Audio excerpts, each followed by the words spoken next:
So we got Last Dance with a Cowboy. We left off on page 16. This is number 3. So let's go to town here.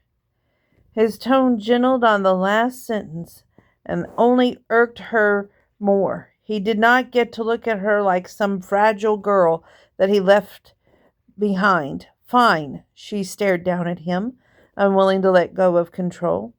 It is had to stay, this arrangement would be on her if he had to stay, this arrangement would be on her terms.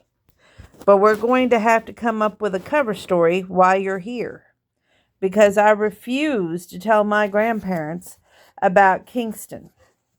When their finances were more stable and she retained majority ownership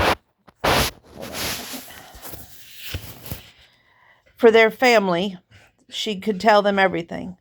But until then, she would protect them. My grandparents have already been through too much this year. Nana was diagnosed with breast cancer last spring. Olay, he interrupted. I had no idea. Is she okay? Don't call me that. He had lost that privilege to call her that intimate nickname, to pretend like he cared about her or her family. She held her chin up. She is in remission. Nana had walked through hell to get there. But for now, the cancer was gone. But I don't want them to worry about the winery, not right now. Okay, a sympathetic expression softened the rough edges of his face. I get it. So what's our cover story? She shrugged and took a few seconds to look over the lake. The past seemed to close in on her again. They'd been so happy together once. They even skinny dipped in that lake. Layla braced herself against the longing for those days. It wasn't August she longed for, not anymore. It was the girl she'd been then, free to love someone, unburdened and hopeful. Someday August will realize the mistake he made and find his way back to you, her grandmother told her right before Layla had moved away to go to grad school. You'll see, true love will always find its way home. Total baloney in Leila's opinion, but as a hopeless romantic, that happy ending was exactly the story her grandmother would want her to believe. She peeked at August again. There was only one thing that would justify this constant presence in their lives. We would have to tell them that we're back together. She almost choked out the words, but it was the only story that made sense. We have to tell them that we're engaged. The proposal seemed to freeze the man right where he stood. It took him a few seconds to speak. Maybe we will just tell them that you hired me as a consultant. They'll never believe I willingly hired you. Not after what...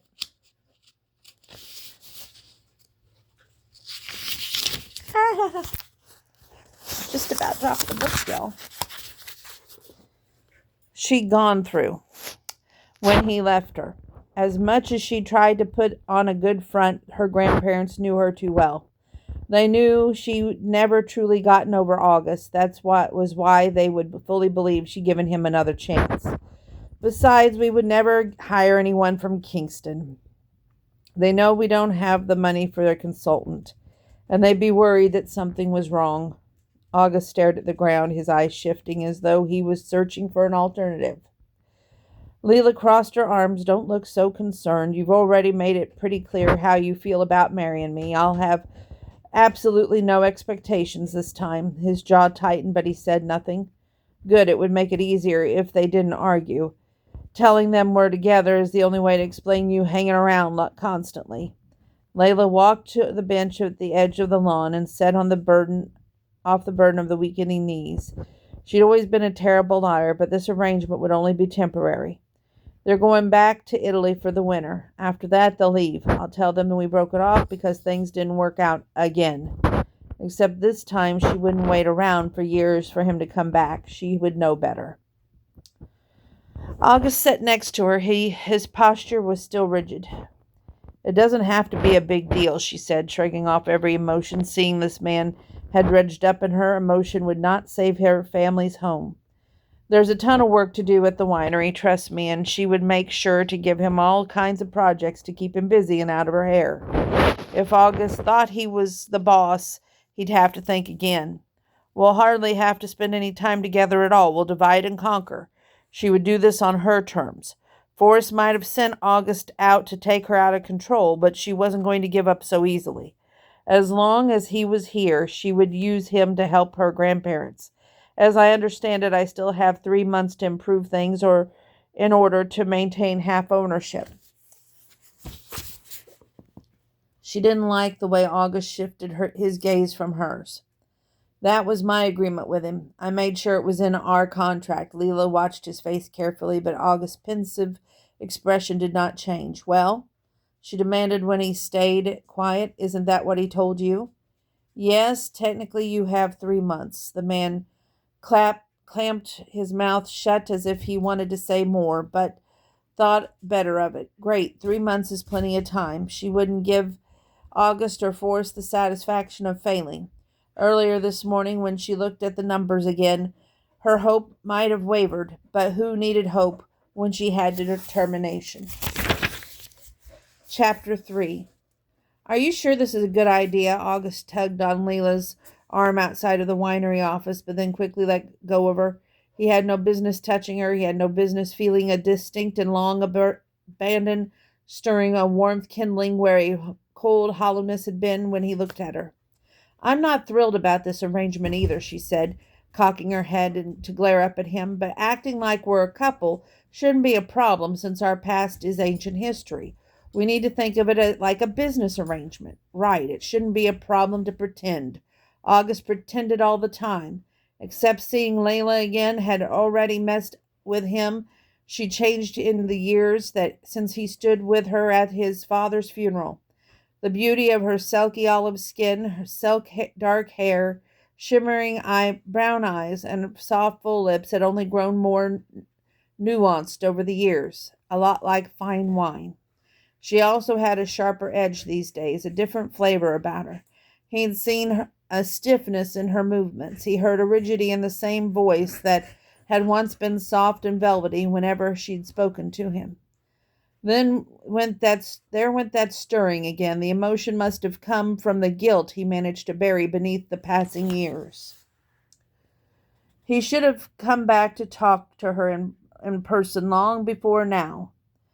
If he'd been a stronger man back then, he would have. Not that she wanted to hear any apologies from him. Layla made it clear that he wasn't allowed to cross any personal boundaries, not even to express sympathy for her grandmother's illness. She shut down every attempt he made so far to connect with her, which would make their supposed engagement quite the challenge. So here's the plan, Lila whispered. We go in there and tell my grandmother that we reconnected a while ago and that we're planning to get married so that you're going to be around and part of the family business. He nodded, even though he wasn't at all prepared to walk into that room and pretend to be in love with Lay. He never had to pretend with her. If that's what you want. The woman didn't give him a chance to finish before she opened the door and breezed into the office. Nana, I have a surprise. He trudged in behind her and took a hard punch to the gut when Leila's grandmother rose from her chair. She looked so much smaller than she used to. Her movements seemed guarded. August Harding, what on earth are you doing here? Nana lumbered around and the desk to greet him. Hi, Mrs. Valentino. He hugged her gently, all too aware of her frail frame. He came to see me.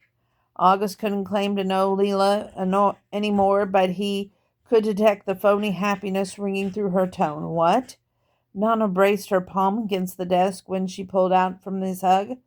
Leela moved but stopped short of actually touching him. We're back together. Only a slight waver came through. In fact, we're planning to get married eventually. All August could do was nod along while he wrestled out a smile.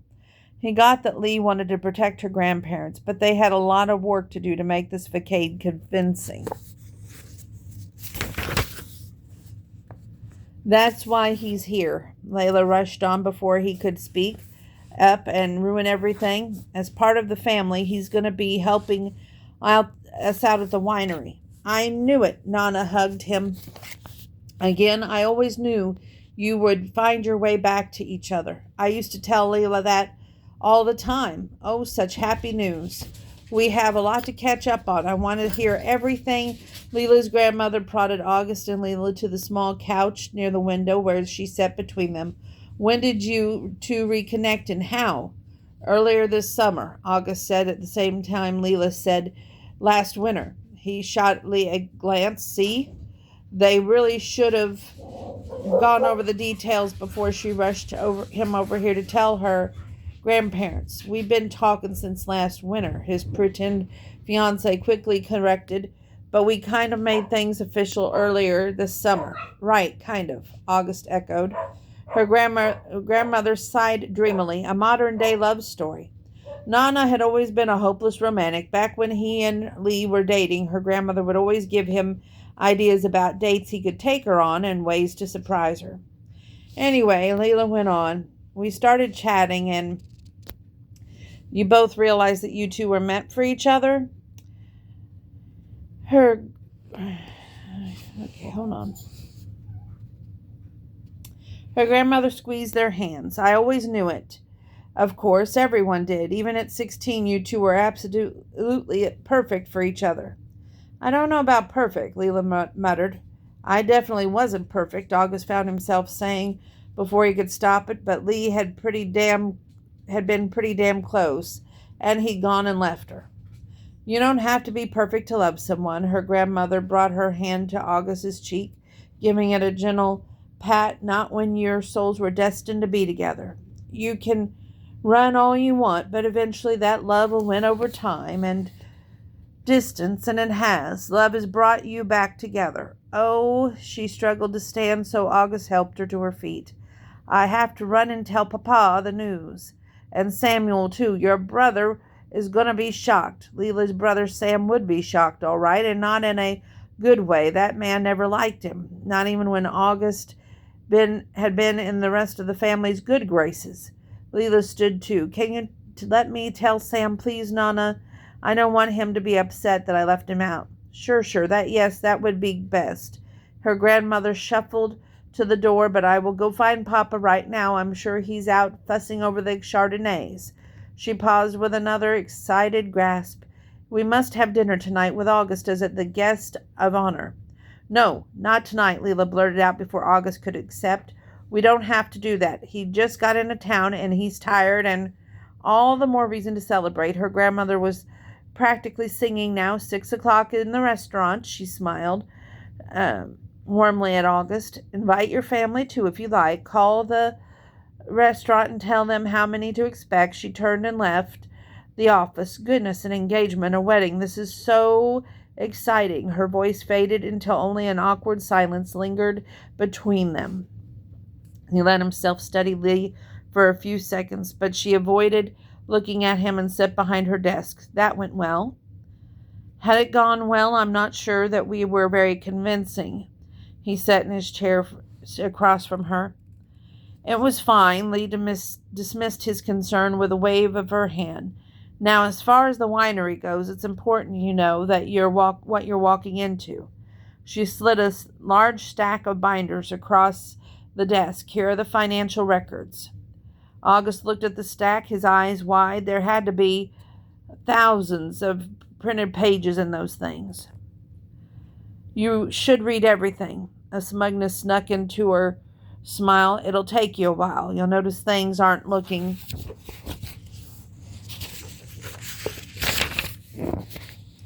very promising. But I have some ideas for how I can bring this place back. We'll have an official meeting on details tomorrow.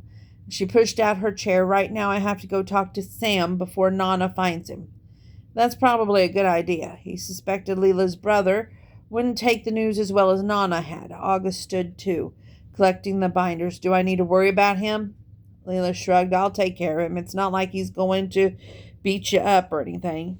They stepped outside. That's good to know. But he was more concerned about Sam making this job harder. As the head winemaker, Sam would need to be on the same page with Kingston, but August would worry about that later. Right now he had some light reading to do. He headed for his truck, but then paused to watch Leela march herself down to the cobblestone walkway toward the large weathered barn where they housed their winemaking operation. She carried herself with an unmistakable confidence, her shoulders proud and straight, her hell-bent gaze focused directly in front of her. His eyes followed her the whole way. When she was out of sight, August opened the door to his truck and tossed the binders she'd given him into the passenger seat. Climbing into the truck, he tried to shrug off the reactions, the feelings, the whatever the hell this was. He was here to do a job, bottom line. And yes, Forrest had told Leela that she had 3 months to fix this mess at Valentino Bella's. But given the details Forrest had emailed him about the winery's current financial state, she wouldn't be able to turn things around enough to convince his boss she should stay. He didn't have to read the binders to know this place was in trouble. Forrest would do what he could do to get his way and completely take over Valentino Bella's. August didn't doubt.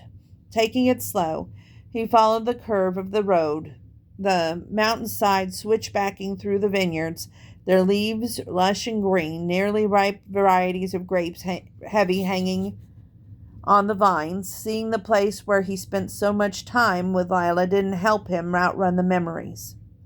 This was a bad idea. Them pretending as if things weren't tangled enough. What was he supposed to tell his family when he got back to the ranch? As little as possible.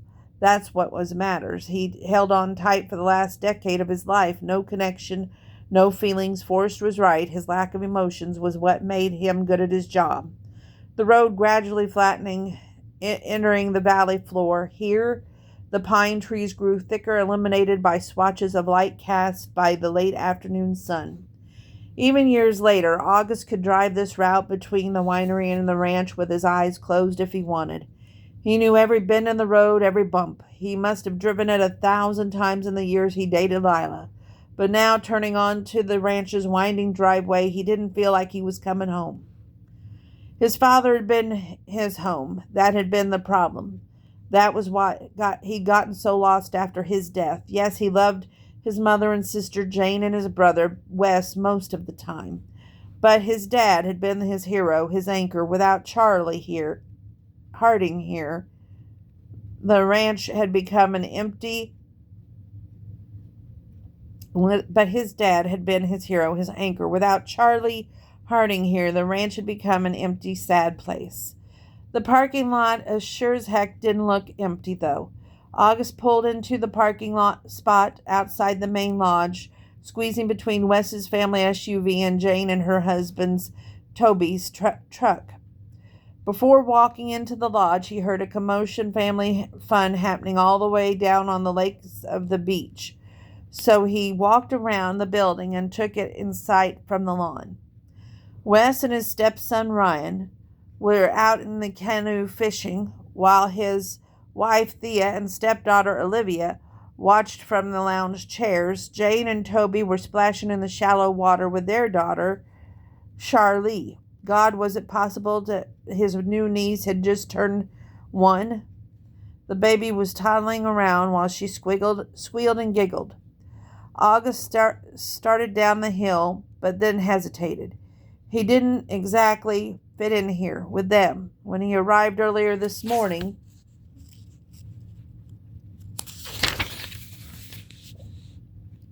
Wes had been the only one around. As usual, their quick horseback ride had turned into a competition. It was one thing to hang out with his brother, but being with everyone else who reminded him he was no longer had a place at their family ranch. It was his fault that he knew that. While he had gone and isolated himself, the rest of his family had stuck it out, building these close connections with one another. They probably got together this way at least once a month, even with Wes and Thea and their kids living in Texas.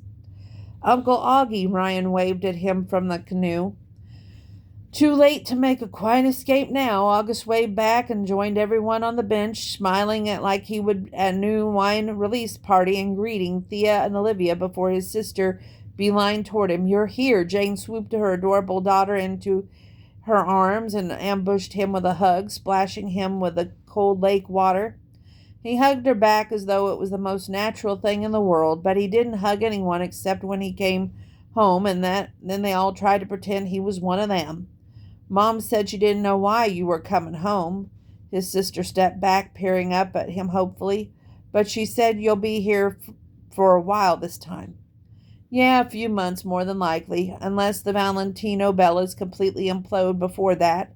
He took Toby's hand thankfully, but his brother-in-law didn't go in for an awkward hug, and then stole his sopping wet cherub of a niece out of his sister's arms. He'd never been much of a baby person, but this little one had made quite the scary entrance into the world last summer, putting his sister in the hospital and arriving 2 months before she was due. Charlie was a little miracle baby, quite the cutie, too, with blonde curls that stuck up all over her head. Are ya Bebop? His niece asked, her jewel-like blue eyes wide. Yep. He had no idea what she just asked him in her baby language, but he pretty much give her anything or do anything she wanted. This is going to be great. Jane almost seemed exuberant as her daughter. We've hardly spent any time with you in the years. Even for West's wedding, you were only here for 2 days. She hadn't likely meant that comment as a jab, but it still stung. I came to the wedding to be the best man, didn't I? He simply hadn't wanted to hang around. Every time he stepped foot on the ranch, grief haunted him, only reminding him of how he'd fallen apart, how he failed his mom and his siblings. The prodigal son returns, West teased from the canoe. He and Ryan paddled ashore, and then August's young nephew hopped out and pulled the boat onto the sand. Look at me, Uncle Augie. I can put the canoe away all by myself. He still wasn't used to anyone calling him uncle, but he had to admit that the title had a nice ring to it. Wow, I think you've grown a whole foot taller than you were when I saw you at the wedding. It was wild how much this kid had changed in only 6 months. He didn't know Ryan and Olivia well, but they'd always impressed him. They were good kids, thoughtful and respectful, even after losing their father when he'd been killed while serving in the military overseas. So what did you and Layla have to talk about earlier? Wes stepped out of the boat and looked him over.